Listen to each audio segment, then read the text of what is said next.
నేను ఎగిరెగిరి పడతానంటే నీతో పాటు ఎగిరెగిరి పడటానికి మళ్ళీ జ్ఞానహీనుడు కదా యేసుక్రీస్తు ప్రభు.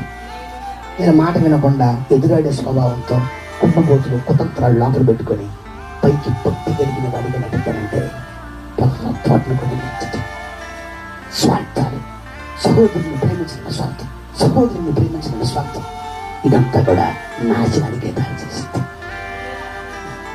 ఆశీర్వాదానికి ఎందుకు దారి చేస్తుంది? అలా కూడా దీవించబడే వాళ్ళైతే, అలా కూడా ఆశీర్వాదం పొందుకునే వాళ్ళైతే చాలా మంది దీవించబడాలి కదా. ఎందుకు? నిజమైన గ్రంథంలో ఎవరు ఎక్కబడ్డారు? ఎలాంటి వాళ్ళు వచ్చారో తెలుసా? తక్కువ స్థాయిలో మనం అనుకునేస్తాం. తక్కువ స్థాయిలో 2 రోజులు వేసిన పేద విధానాలు కూడా అంటే కడులు మాత్రమే కాదు. ఇక్కడ ఏముంది తెలుసా?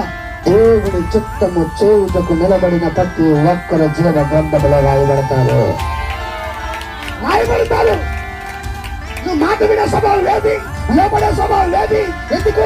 సేవకు ఉన్నప్పుడు ఒకలాగా, సంఘం ఉన్నప్పుడు ఒకలాగా, ఆత్మీయుడు ఉన్నప్పుడు ఒకలాగా, లేనప్పుడు ఒకలాగా, ఇంటికి పోతే ఒకలాగా, బయటికి పోతే ఒకలాగా, కొంచెం అసంతగా పోతే ఒకలాగా. నీ బిహేవ్ ఎందుకు మారిపోతుంది? ఎందుకు చూపెట్టుకోవాలనుకుంటున్నావు? నువ్వు చూపెట్టుకోవాలనుకుంటే దేవుడు జనానికి చూపెట్టదు. కానీ దేవుడు చూపెట్టాలనుకుంటే ఒక్కసారిగా ప్రపంచమంతా చూపెట్టగలిగిన శక్తి పట్టదా.